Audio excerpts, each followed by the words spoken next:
Hello friends, legal and social awareness के एक और एपिसोड में आप सभी का बहुत बहुत स्वागत है। मैं करीम अहमद सिद्दीकी एडवोकेट।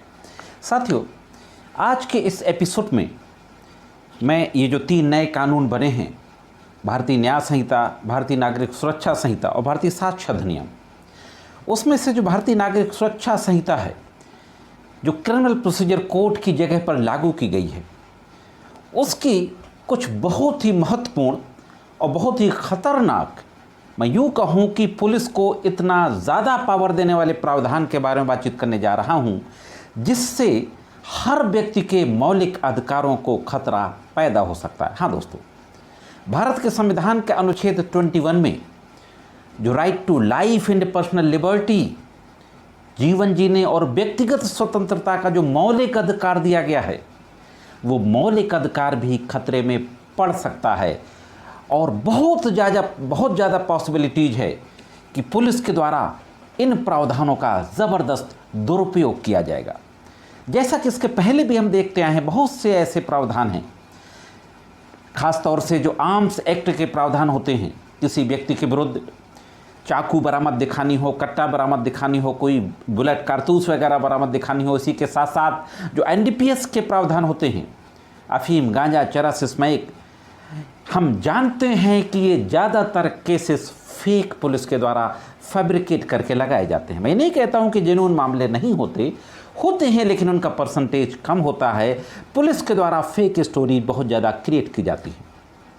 तो ये जो नए प्रावधान भारतीय नागरिक सुरक्षा संहिता में जो दिए गए हैं, उससे पुलिस को बहुत ज़्यादा पावर मिलने वाली है और इससे भारत के नागरिकों के जो मौलिक अधिकार हैं, उनके लिए खतरा पैदा होने वाला है।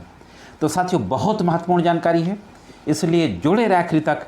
देखते हैं कि वो कौन से महत्वपूर्ण प्रावधान हैं और पुलिस को उन प्रावधानों में कौन से महत्वपूर्ण अधिकार दिए गए। साथियों, सबसे पहले मैं बात करने जा रहा हूँ भारतीय नागरिक सुरक्षा संहिता की धारा 43 सबसेक्शन 3। हाँ दोस्तों, सेक्शन 43 सबसेक्शन 3। इसमें हथकड़ी लगाने का भी प्रावधान दिया गया। हालांकि उसकी परिस्थितियां हैं, लेकिन हथकड़ी लगाने का प्रावधान दिया गया है। यह जो प्रावधान है, सुप्रीम कोर्ट के द्वारा आपको पता है कि बहुत ही लैंडमार्क जजमेंट दिया गया था। और आप किसी भी पुलिस स्टेशन में जाएं, उस पुलिस स्टेशन में एंट्री करते ही एक बोर्ड आपको मिलेगा जिसमें ये लिखा रहता है कि DK वासु वर्सेस पश्चिम बंगाल राज्य के केस में माननीय सर्वोच्च न्यायालय द्वारा जो दिशा निर्देश जारी किए गए हैं गिरफ्तारी से संबंधित और गिरफ्तार व्यक्ति के अधिकारों से संबंधित, उनके पालन करने के संबंध में वो तमाम गाइडलाइंस मेंशन होती हैं उस बोर्ड पे। तो DK वासु के केस में सुप्रीम कोर्ट द्वारा हथकड़ी लगाने से भी स्पष्ट रूप से मना किया गया था, लेकिन BNSS की धारा 43 सबसेक्शन 3 में हथकड़ी लगाने का प्रावधान दे दिया गया है। इसी के साथ आगे दूसरे प्रावधान पर भी नज़र डाल लेते हैं। साथियों, अपने पुलिस कस्टडी रिमांड के बारे में सुना होगा। अभी तक जो क्रिमिनल प्रोसीजर कोड में कानून है कि पुलिस किसी व्यक्ति को गिरफ्तार करती है, 24 आवर्स के अंदर उसको नियरेस्ट मजिस्ट्रेट की अदालत में पेश करती है और मजिस्ट्रेट उसको जुडिशियल कस्टडी में भेज देता है। अगर इन्वेस्टिगेटिंग ऑफिसर या इन्वेस्टिगेटिंग एजेंसी के द्वारा कोई ऐसी एप्लीकेशन दी जाती है कि अभी हमें आरोपी से बहुत कुछ पूछताछ करना है, कई चीज़ों की रिकवरी कराना है, इसलिए इसको हमारी कस्टडी में और दे दिया जाए, जिसको पुलिस कस्टडी रिमांड बोलते हैं। मैंने जुडिशियल रिमांड क्या होता है, पुलिस कस्टडी रिमांड क्या होता है, दोनों पे एक डिटेल वीडियो बनाया है। अगर आप उसको देखना चाहते हैं तो आई बटन में लिंक दे दूंगा, आप उसको क्लिक करके डिटेल में देख सकते हैं। तो अभी तक जो कानून है कि जैसे ही मजिस्ट्रेट के सामने पेश किया जाएगा, तो पहले जो फर्स्ट 15 डेज होते हैं, पहले 15 दिनों के अंदर ही पुलिस रिमांड मांग सकती है। इन्वेस्टिगेटिंग एजेंसी अपनी कस्टडी के लिए रिमांड मांग सकती है। फर्स्ट 15 डेज के बाद वो फिर कस्टडी रिमांड के लिए क्लेम नहीं कर सकती, और जो उसको रिमांड दिया जाएगा वो भी मोर देन 15 डेज नहीं हो सकता। तो अभी तक ये कानून चला रहा है, लेकिन भारतीय नागरिक सुरक्षा संहिता की धारा 187 सबसेक्शन 2 सबसेक्शन 3, उसमें ये प्रावधान दिया गया है कि 60 से 90 डेज तक के लिए पुलिस कस्टडी रिमांड बढ़ाया जा सकता है। हाँ दोस्तों, 90 डेज के अंदर जब तक इन्वेस्टिगेशन चलेगा, कुछ मामलों में 90 डेज तक भी इन्वेस्टिगेशन होता है, कुछ मामलों में 60 डेज तक होता है अगर मुलजिम जेल के अंदर है, तो तब तक भी पुलिस या investigating agency custody remand claim कर सकती है। अब ये जो प्रावधान है, यह भी सुप्रीम कोर्ट के गाइडलाइंस और सुप्रीम कोर्ट के जजमेंट्स के अगेंस्ट है। सुप्रीम कोर्ट एक केस गया था सीबीआई बनाम अनुपम जे कुलकर्णी। उस केस में सुप्रीम कोर्ट के द्वारा ये फर्स्ट 15 डेज की व्यवस्था की गई थी, तो ये उसके अगेंस्ट है। इसके बाद साथियों एक और महत्वपूर्ण प्रावधान, जिसमें जैसे मैंने शुरुआत में कहा था कि बहुत खतरनाक अधिकार पुलिस को दिए गए हैं, देख लेते हैं कि वो कौन सा प्रावधान है। साथियों भारतीय नागरिक सुरक्षा संहिता में एक धारा है 172 172 BNSS। आपको पता होगा, मैंने अभी कुछ दिन पहले एक वीडियो बनाया था।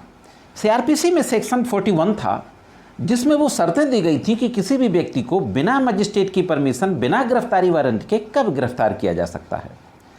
उसके बदले में जो BNSS की धारा आई है वो 35 आई है। धारा 35 में वो व्यवस्था दी गई है कि किसी भी व्यक्ति को बिना वारंट के, बिना मजिस्ट्रेट की परमिशन के कब गिरफ्तार किया जा सकता है। इसी के साथ साथ सेक्शन 172 BNSS दिया गया, उसमें बहुत ही खतरनाक प्रावधान दिए गए। उसमें ये प्रावधान दिया गया कि अगर पुलिस को लगता है कि पुलिस द्वारा दिए गए दिशा निर्देश का कोई व्यक्ति पालन नहीं कर रहा है, किसी भी लॉफुल गाइडलाइंस का पालन नहीं कर रहा है कोई व्यक्ति, तो पुलिस उसको हिरासत में ले सकती है। हालांकि विदिन 24 आवर्स उसको मजिस्ट्रेट के सामने पेश करेगी, लेकिन किसी भी दिशा निर्देश का पालन करने से इनकार करने पर, या विरोध करने पर, या अनदेखा करने पर, या अवहेलना करने पर पुलिस उस व्यक्ति को थाने के अंदर गिरफ्तार कर सकती है, हिरासत में ले सकती है, थाने में बंद कर सकती है। तो यह हम जानते हैं कि किसी भी व्यक्ति को गिरफ्तार करना उसके मौलिक अधिकारों का हनन है, right to life and personal liberty का हनन है। तो ये पर्सनल लिबर्टी किसी व्यक्ति की करटेल की जाती है जब उसको हिरासत में लिया जाता है। तो किसी भी दिशा निर्देश का अगर पुलिस को लगता है कि अवहेलना कर रहा, विरोध कर रहा, पालन नहीं कर रहा है, तो उसको अपनी हिरासत में ले सकती है, अरेस्ट कर सकती है। दोस्तों वह कौन से दिशा निर्देश होंगे ये कहीं नहीं लिखा है, तो इस बात की बहुत संभावनाएं हैं, प्रबल संभावनाएं हैं। पुलिस कहीं भी कह सकती है कि हमने इसको यह आदेश दिया था, इसने नहीं माना, हमें डर था कि यहाँ पर ये चीज़ हो जाएगी, हमने इनको तितर बितर करने के लिए कहा था, इन लोगों ने नहीं सुना। अब लोग इकट्ठा नहीं हो सकते, पीसफुली प्रोटेस्ट नहीं कर सकते। डेमोक्रेसी में जो डेमोक्रेटिक राइट है लोगों के, उसके अगेंस्ट है। हाँ साथियों, 172 BNSS का ये प्रावधान कि पुलिस द्वारा दिए गए दिशा निर्देशों का पालन न करने पर, हालांकि युक्त दिशा निर्देश लिखा हुआ है, अब युक्त दिशा निर्देश कौन होंगे कुछ नहीं पता, स्पष्ट नहीं है। पालन न करने पर पुलिस उस व्यक्ति को अरेस्ट कर सकती है। Article 21 of the constitution of India, right to personal liberty का क्लियर कट वायलेशन है। पुलिस के द्वारा ज़बरदस्त मिसयूज किया जाएगा। कभी भी पुलिस किसी भी व्यक्ति उठा के बंद कर देगी, कहेगी कि हमने ये निर्देश दिया था, इन्होंने पालन नहीं किया। तो दोस्तों इसका ज़बरदस्त मिसयूज होने की संभावना है, ज़बरदस्त दुरुपयोग होने की संभावना है। यह एक ऐसा प्रावधान है कि पहले से ही पुलिस को ढेर सारे पावर मिले हुए थे। इस प्रावधान से लोगों की जो व्यक्तिगत स्वतंत्रता है वो खतरे में पड़ जाएगी। दोस्तों तो साथियों बहुत से और भी प्रावधान हैं जो कि खतरनाक हैं। ये कह सकते हैं कि सुप्रीम कोर्ट द्वारा पारित तमाम तरीके के सिद्धांतों के विपरीत हैं, लेकिन उन प्रावधानों के बारे में किसी और वीडियो में बाद में बात करेंगे, नहीं तो वीडियो बहुत लंबा हो जाएगा। तो यह थे दोस्तों कुछ थोड़े से महत्वपूर्ण वो प्रावधान जिसके तहत पुलिस को ज़्यादा पावर दे दिए गए हैं। ये जानकारी कैसी लगी कमेंट्स करके ज़रूर बताएं। मैं समझता हूँ कि ये जानकारी आपके दैनिक जीवन में ज़रूर काम आएगी।